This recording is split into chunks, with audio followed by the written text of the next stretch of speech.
parler de ce tableau, c'est vous parler mal de Marie Laurencin, que je connais peu ou moins que d'autres artistes de sa génération et de sa décennie. En revanche, je connais plus la personnalité mondaine de Marie Laurencin et je pense connaître bien celle de Mademoiselle Chanel. Alors, d'un point de vue très personnel, c'est un tableau, à vrai dire, je dois l'avouer, je ne savais pas que c'était le portrait de Mademoiselle Chanel. On peut en convenir, comme elle en a convenu à l'époque, que ce portrait est assez peu celui de Mademoiselle Chanel et qu'il est beaucoup plus celui de Marie Laurencin, qui, d'un portrait mondain à l'autre, ne sait pas abandonner ce qui est peut-être ou son expression ou son style. On sait aussi par ailleurs que Marie Laurencin avait parfois un mépris pour les commanditaires, riches ou mondains, qu'elle pouvait avoir. Un mépris qui n'allait pas jusqu'à rire d'eux, mais en tout cas, c'est une peinture mondaine qui va jusqu'à celle d'un masque, et on a souvent dit de Marie Laurencin que tous ses portraits portaient le masque tel que cette grande société parisienne, essentiellement, pouvait en mettre lorsqu'il y avait encore des grands bals.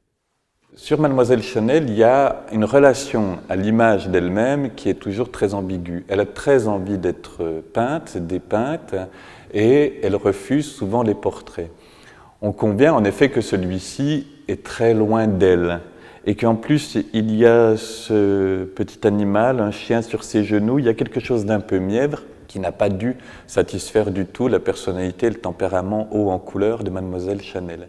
Balenciaga lui avait offert son portrait par Cassandre, qu'elle a retourné à la suite d'une dispute. Donc il y a souvent chez Mademoiselle Chanel un retour à l'envoyeur de son propre portrait, comme il y a eu une expérience avortée auprès de Louise de Villemorin, à qui Chanel avait commandé sa biographie. Sauf que Mademoiselle Chanel n'a raconté que des mensonges, ce qui fait qu'au final, une biographie était très éteinte, très en dessous de la réalité même et du romanesque de Mademoiselle Chanel. Mademoiselle Chanel, si elle s'est refusée en peinture, ne s'est jamais refusée en photographie. Elle est la première, par exemple, en 1937, qui apparaît dans une publicité pour son parfum numéro 5, elle-même. C'est un point dans l'histoire du statut du couturier définitif.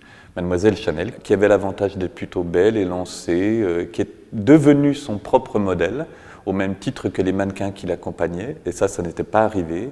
Ni Jeanne Lanvin, ni Madeleine Vionnet, ni Madame Gray n'avaient l'avantage d'un physique pour servir leur création.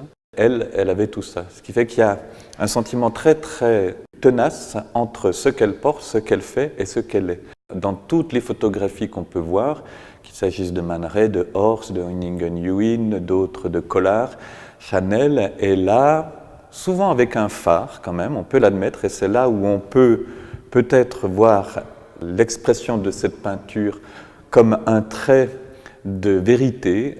Mademoiselle Chanel avait un phare sur la figure, elle était comme ces dames de cette époque qui ne se déplaçaient pas sans un phare assez blanc sur le visage, sans un maquillage qui pouvait être parfois un petit peu trop appuyé.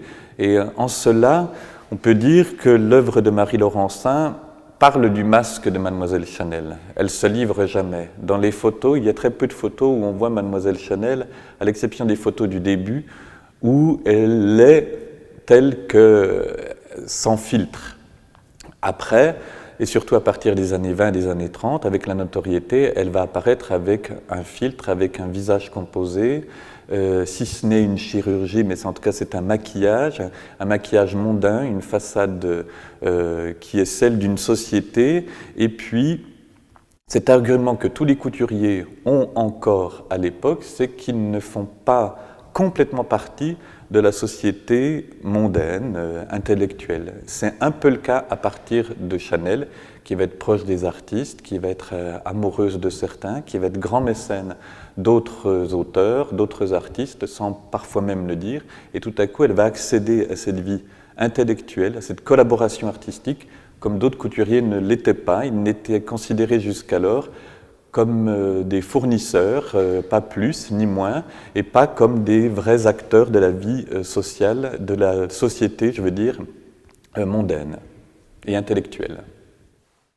La nature est un temple où de vivants piliers laissent parfois sortir de confuses paroles. L'homme y passe à travers des forêts de symboles qui l'observent avec des regards familiers. comme de longs échos qui de loin se confondent dans une ténébreuse et profonde unité, vaste comme la nuit et comme la clarté. Les parfums, les couleurs et les sons se répondent. Il est des parfums frais comme des chairs d'enfants doux, comme les hautbois verts, comme les prairies et d'autres, corrompus, riches et triomphants, ayant l'expansion des choses infinies, comme l'ambre, le musc, le benjoin et l'encens qui chantent les transports de l'esprit et des sens.